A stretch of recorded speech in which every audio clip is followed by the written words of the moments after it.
Good morning friends, steno for all में आपका स्वागत है। हम आपको 80 शब्द प्रति मिनट की गति से हिंदी डिक्टेशन उपलब्ध कराने जा रहे हैं, तो लिखने के लिए तैयार रहें।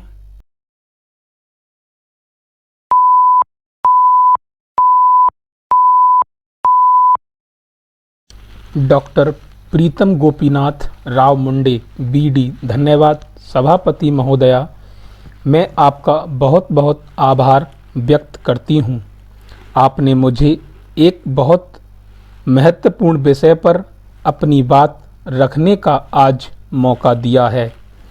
मैं सोचती हूँ कि जब मैं अपनी बात रख दूँगी उसके बाद आप भी मुझसे सहमत होंगे।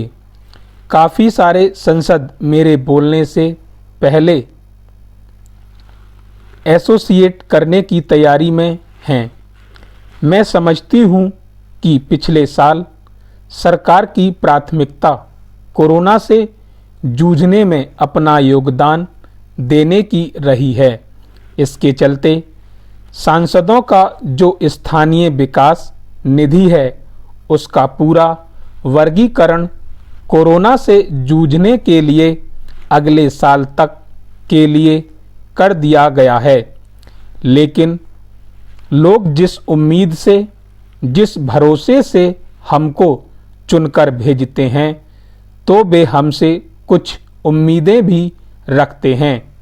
फिलहाल महाराष्ट्र राज्य में जो सरकार है, हम महाराष्ट्र के सांसदों की तो इतनी दुर्गति हो गई है कि हमारे कार्यकाल में जो कार्य मंजूर हुए थे, वर्तमान सरकार उसी को रद्द करती जा रही है। हमें जनता के सामने जाना पड़ता है।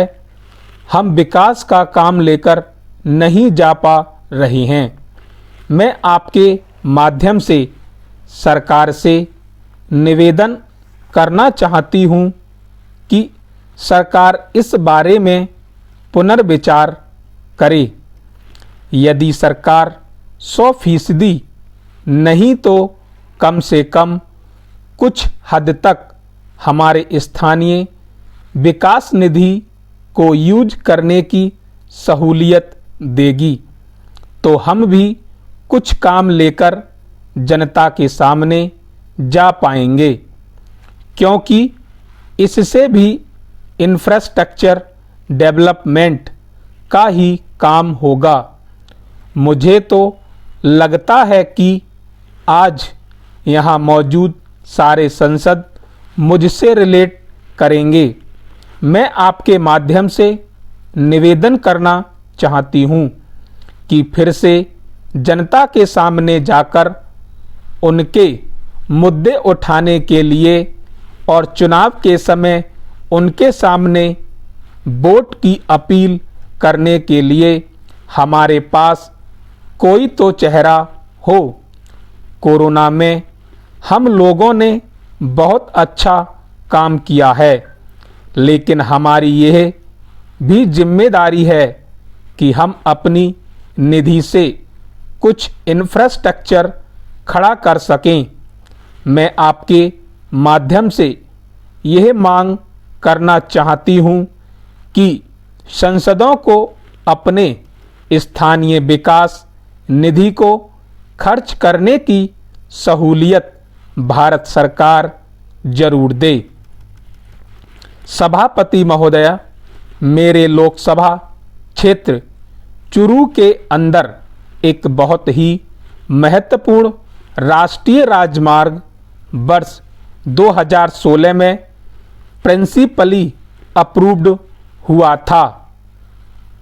सिरसा हरियाणा के अंदर NH 9 के ऊपर है और चुरू NH 52 के ऊपर है। यह 173 किलोमीटर का नेशनल हाईवे वर्ष 2016 में प्रिंसिपली अप्रूव्ड हुआ था। इसके बाद इसका DPR का काम दिया गया था। आज DPR के काम को पूरे हुए 2 साल से ज़्यादा का समय हो गया है। मैं आपसे यह निवेदन करना चाहता हूं कि ये बहुत ही महत्वपूर्ण हाईवे है। इस रोड की ऐसी हालत है, हालांकि आज की तारीख में यह स्टेट हाईवे के रूप में है। जब से प्रिंसिपली अप्रूवल हुआ है, तब से स्टेट गवर्नमेंट ने इस पर काम करना बिल्कुल बंद कर दिया है।